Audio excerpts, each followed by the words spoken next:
And that, ladies and gentlemen, is the sound of thunderous applause from the Dragon Pit for season 1 of House of the Dragon. Phenomenal season, just in this humble Dragon Keeper's opinion. It redeemed Westeros for me. It redeemed Westeros, hopefully, for you all. But I'm here to do a season 1 part 2 review, followed by a quick overall ranking and rating of what I thought the season ultimately added up to. And may I dare say, it was wonderful. It was great. I'll dive into why. But alas, here we go. Diving deep into the Dragon Pit and flying across Blackwater Bay to Dragonstone we go.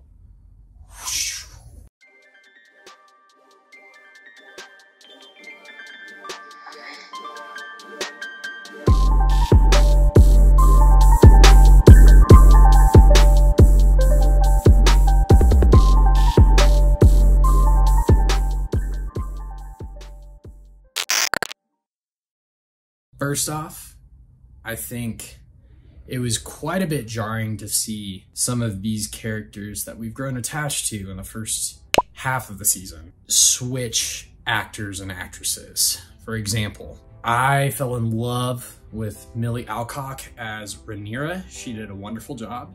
So I was a bit hesitant when Emma Darcy was going to take over that role from Millie Alcock.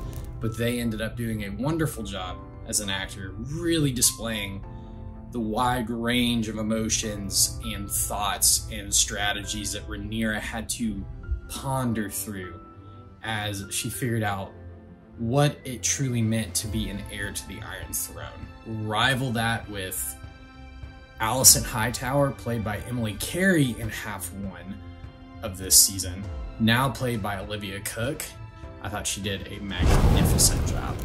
She was emotional, she was relatable, but also in big deviations from the book, Fire and Blood, Alicent was actually more empathetic on the show than she was in the book. In the book, she was very manipulative. I mean, she's still manipulative here, don't get me wrong, but in the book, she's cold, she's calloused, she's like willing to do anything to benefit her cause at a moment's notice. Versus on the show, you can see she still has some inkling of empathy and compassion for the friendship she once shared with Rhaenyra, which that is not a spoiler because by the end of episode 5, their friendship is tossed out the window by decisions on both of their parts. So that's a tough look for both my gals here. However, there are some other performances I believe deserve some praise. Paddy Considine as King Viserys was stellar. So one particular sequence in episode 8 is both awkward and funny, but incredibly moving and heart-wrenching at the same time. And let's not even mention our favorite rogue prince, Daemon Targaryen, just slicing off heads and choking people as we see fit. Did I just say that? Oopsies. No, but for real, Daemon Targaryen has been a highlight of this season. Definitely is showing what Martin was wanting to get out of this show. A character who might seem heroic on the outside, do villainous things, while also being somewhat villainous and yet doing very heroic things and very loyal things for the good of his house and the good of those whom he loves. That doesn't make him a great guy, but he's still got goodness and darkness inside of him. Kind of a similar idea that go back to a lot in these stories, such as Harry Potter, such as Lord of the Rings, such as The Wheel of Time, such as Naruto. We go back to these themes. We wrestle with light and darkness inside of us. Especially in other Song of Ice and Fire properties, the conflict between good and evil, right and wrong, honor and disloyalty is on full display everywhere you go. that is definitely wrapped up all in the character of Daemon Targaryen. It's wonderful to watch. Also, so high praise for this particular season of television is that it not only changed some of the questionable things from Fire and Blood, it also wove in new layers to these characters to make them more nuanced, such as Rhaenyra. She felt warmer, she felt more empathetic, she felt more politically savvy than she did in Fire and Blood. Alicent Hightower, another example. She's cold, hardened, calloused, and manipulative as hell in Fire and Blood. But on the show, you see she has some inkling of empathy, and you as the audience, as you're seeing her, this is not really a spoiler because this is where the season was headed. Her husband is literally decaying in front of her, and it's a forced marriage, and she believes she's acting on duty and sacrifice, but yet you see she does love those of people in her life, but she feels like she's bound by duty and bound by obligation to her house, to her kingdom. And Olivia Cook just blew it out of the park because you saw all those layers just written on her face.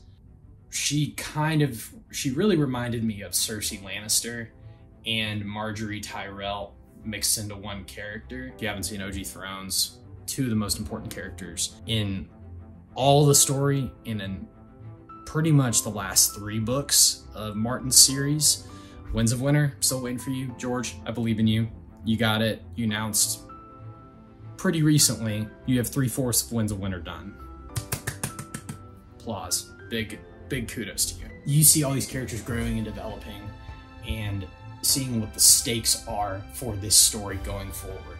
We know where this story ends, and I'm not going to say that where it ends for spoiler reasons, but it has the chance to redeem what Game of Thrones spent 8 years building up to do. They actually have the groundwork set for a satisfying ending to this tale that will, I think, once again capture the hearts and minds of all the viewers who loved Thrones for what it was for 7 years. And I think it will redeem bits and pieces of that story just based on, I mean, this one was huge for me. I'm a sucker for prophecies, but in episode 1, when Viserys reveals the Song of Ice and Fire was something that Aegon the Conqueror had when he came to conquer Westeros. He didn't come just because he wanted to rule. He came because he wanted to save Westeros. And that was just, I did not see that coming. It was just such a simple realignment of something we had come to think about, but never actually truly process. And now that the show has added that layer in, you're starting to think, oh, these Targaryen kings and queens, brother-sister marriages, LOL, Targcest, they are marrying each other off so they can share the secret down through the generations, so that when this long night comes, there is someone there to meet that dark and that cold and that evil. As we've seen in Game of Thrones, they truly believe that they are the saviors of Westeros. And that is an added layer that I think really benefits this story, because you have motivations for the Targaryens instead of them just being like, oh, we're actually closer to gods than men, which they still believe they are. Still to be, all right, we get it. Could be a little bit less despotistic. Yikes. But still, that added layer of story just gives so much more richness, and just the tragedy of not knowing who to tell, not knowing who's going to carry this burden for you if your succession falls away. That whole added layer, bringing in Alicent, bringing in Rhaenyra, bringing in Viserys, bringing in even Daemon to a degree, and just seeing how that unfurls. In Fire and Blood, it's not really explained why Alicent, after the dinner, bringing Rhaenyra, Daemon, Jace, Lucerys, Baela, Rhaena, and then her 2 children to the dinner with Alicent, Aegon, Helena, Otto, that piece of crap, Kristen Cole, and other people that Viserys really cherishes. Like the tragedy of that scene and really seeing Alicent and Rhaenyra try to make amends in their friendship and truly mean it to each other, and then just to have the tragedy of that prophecy come in and it being misinterpreted to get where we got in the finale, which the finale was devastating. Rhaenyra was trying to be reasonable, kind, and gracious to all these people, but in the end, like, I'm not gonna say what happens, but there is a tragedy that occurs. The last shot of the season, oh my god. Emma Darcy, the look on their face, harrowing, terrifying, heartbreaking. The look on their face just proves how great of an actor they are. I have just fallen in love with them and their work throughout this season. Let's not even mention the politicking. The politicking is just amazing. I'm sorry. That was the best part of Thrones.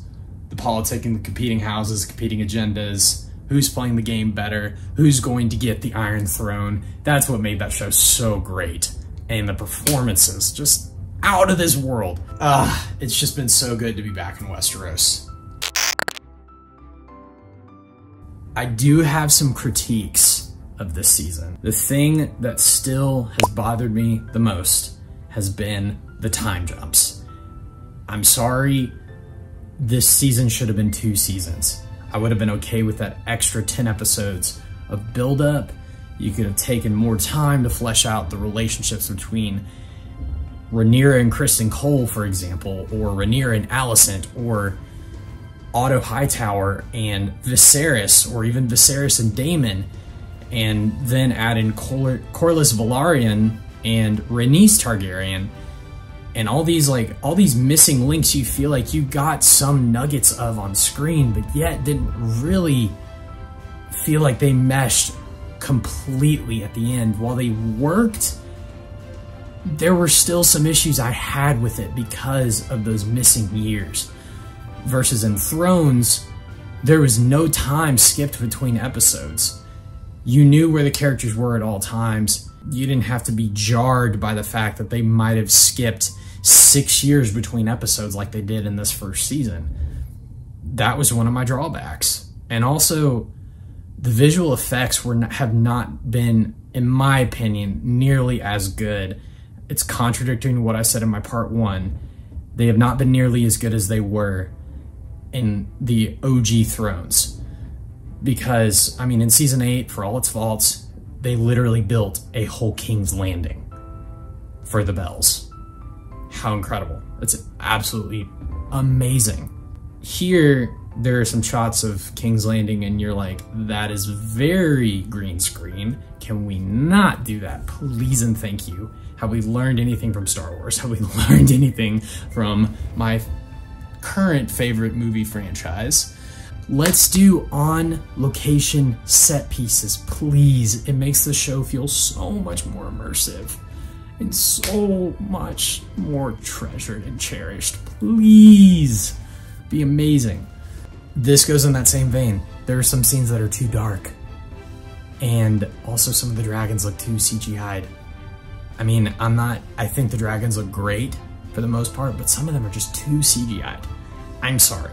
I'm not a fan of that. Just make it look practical, make it look real, make it look immersive. I want to be immersed in this world. And in my opinion, I'm still marinating on the Rings of Power finale, but this show absolutely stuck the landing of the first season. I mean, this first season was great. Easily great. So, second half of first season, I gotta give a 9.2 out of 10. I mean, it was so freaking good. And some of the themes that we really see in the second half of the season, again, are loneliness, the consequences of relationships, sexuality, childbirth, again, the weight of duty, love, sacrifice, forgiveness, misunderstanding, prophecy and foretelling, magic. We see this all in the second half of this season. And those are all very interesting things to parse through. And I love it. That's an aside. But I would give this entire season, I gotta give it a 9 out of 10. Like, it was just incredible. Wow, man, they stuck the landing. They freaking stuck the landing. It's just great. I can't wait to get some of the Starks in here. I can't wait to see how this will tie continuously into the OG Thrones. I'm thrilled. I don't want to wait another year, hopefully just a year, to return back to Westeros and see the Flames of War ignite. I'm sorry. I can't wait. I'm too excited. So without further ado, thanks for tuning in. Stay tuned for more. There's plenty more coming. But in the meantime, you better remember. Driver picks the music. Shotgun shuts.